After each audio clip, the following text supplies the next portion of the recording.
At the back of the books, you'll find the Robert Burns poem that inspired the stories. Following on from the story, The Two Mountain Bikers, I'll read the interpretations and words of the poem, The Twa Dogs. It was in that place of Scotland's Isle, that bears the name of Old King Coil, upon a lovely day in June, when wearing through the afternoon, two dogs, that were not often at home, met once upon a time. The first I'll name, they called him Caesar, was kept for his honour's pleasure. His hair, his size, his mouth, his ears, showed he was not one of Scotland's dogs, but a pup brought from some place far abroad, where sailors go to fish for cod. His buckled, lettered, grand brass collar showed him the gentleman and scholar, but although he was of high degree, the opposite of pride, no pride had he, but would have spent an hour being patted, even with a mongrel playing, at church or market, mill or blacksmith. No unkempt dog, though ever so ragged, but he would stand as glad to see him, and chase over rocks and hillocks with him.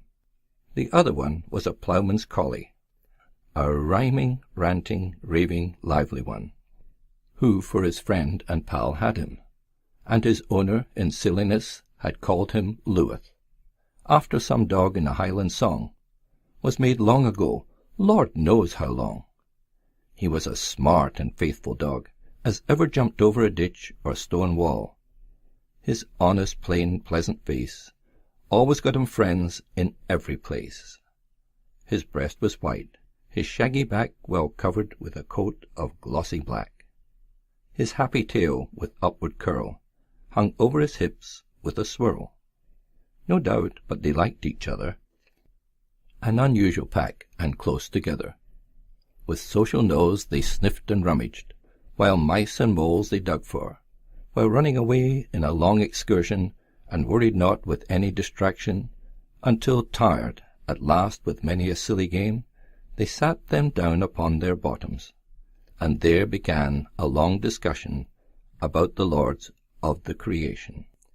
Caesar says, I've often wondered, honest Lewis, what sort of life poor dogs like you have.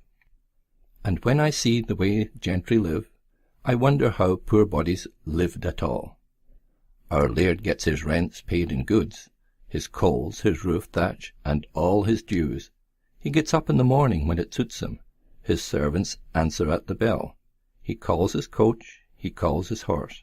He carries a fine silken purse as long as my tail, where through the stitches the yellow-stamped guinea looks.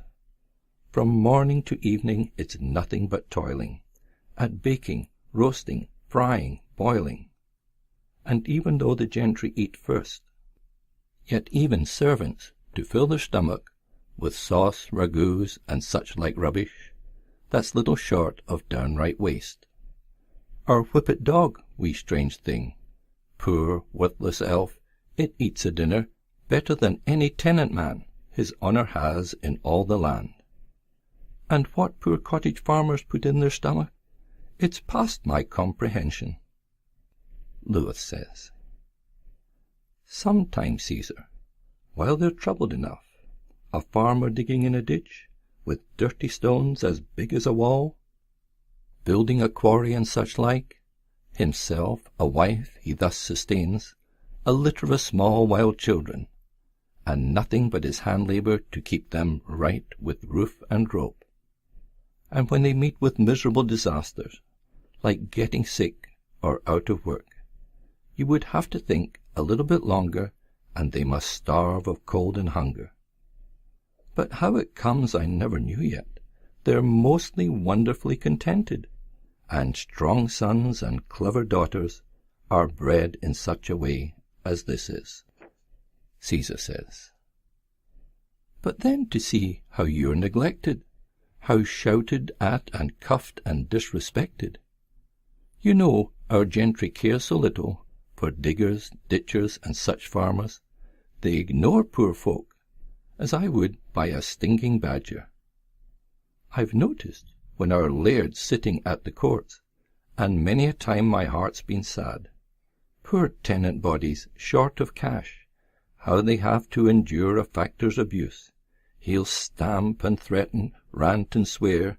He'll apprehend them, seize their money, while they must stand with aspect humble, and hear it all, and fear and tremble. I see how folk live that have riches, but surely poor folk must be wretches. Lewis says, they're not as wretched as one would think, although constantly on poverty's brink. They're so accustomed with the sight, the view of it gives them little fright. Then chance and fortune are so guided, they're always in less or more provided, and although fatigued with constant work, a blink of rest is a sweet enjoyment. The dearest comfort of their lives, their growing children and faithful wives. These happy things are just their pride, that sweetens all their fireside. And whiles 2 pennies worth of beer can make the bodies very happy, they forget their private cares, to think of church and government affairs.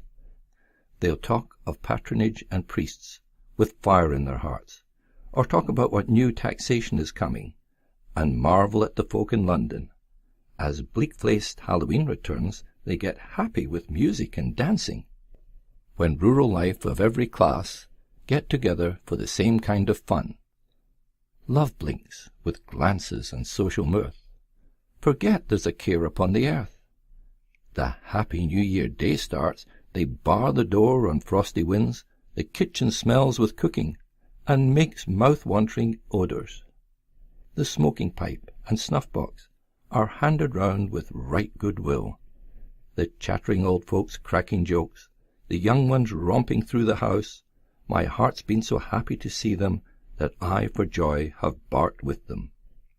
Still, it's too true that you have said, this game is now over often played.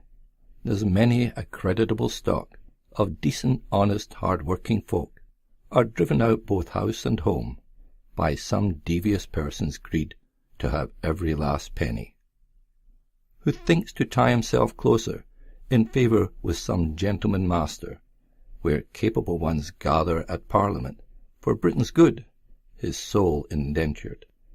Caesar said, Listen, lad, you little know about it. For Britain's good?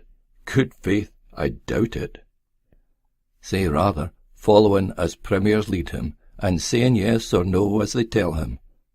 At operas and plays parading, mortgaging, gambling, masquerading, or maybe in the spur of the moment, to Hague or Calais takes a trip, to make a tour and take a whirl, to learn bon ton and see the world. There at Vienna or Versailles he uses his father's old inheritance, or by Madrid he takes the route, to strum guitars and fight with nobody, or to Italy on a visit starts, hunting among groves of myrtles, then sits in muddy German water to make himself look fair and fatter, and purge the bitter talk and skin sores of old Venetian boors and people. For Britain's good, for her destruction, was squandering, fighting, and arguing. Lewis says, Oh, no, man. Dear sirs, is that the way? The waste of so many a good estate? Are we so troubled and harassed for wealth to go that way at last? Or would they stay away from courts and please themselves with country sports? It would for everyone be better, the laird, the tenant, and the farmer. For those free roistering young men, devil take all of them, ill-hearted fellows, for wasting their inheritance, or speaking lightly of their mistress, or shooting of a hare or moorcock. They're unkind, and they'll ill to poor folk. But will you tell me, Master Caesar, a rich people's life a life of pleasure? No cold nor hunger can ever steer them. The very thought of it need not fear them. Caesar says, Lord, man, were you but staying where I am. The gentlemen, you would never envy them. It's true they need not starve nor sweat, through winter's cold or summer's heat. They've no hard work to craze their bones, and fill old age with gripes and groans. But human bodies are such fools, for in spite of all their going to college and schools, that when no real ills perplex them, they make enough themselves to vex them. And if less they have to show them, in the same way less will hurt them. A country fellow at the plough, a country girl at her wheel, her dozen bobbins of wool done, she's very happy. But gentlemen, and ladies worse, are even not having to work are cursed. They sit around lounging, doing nothing, although devil has it, it's nothing's wrong with them, yet they're uneasy. Their days insipid, dull and tasteless, their nights noisy, long and restless, and even their sports, their balls and races. They're rushing through public places. There's such parades, such pomp and art, the joy can scarcely reach the heart. The men, dressed up in fancy clothes, then join all in deep debauches. Each night they're mad with drink and chasing girls. Next day their life is past enduring. The ladies, arm in arm in clusters, as great and gracious all as sisters. But hear their absent thoughts of the other. They're all run devils and angels together. Was over the little bit cup of tea and small scone. They enjoy the tales of scandal, or live long nights with complaining looks, pore over the devil's picture books, bet on a chance of farmer's crop, and cheat like any unhanged blackguard. There are some exceptions, man and woman, but this is typical of gentry's life. By this time the sun had set, and twilight came before the night. The beetle hummed with lazy drone, the cattle stood lowing in the field.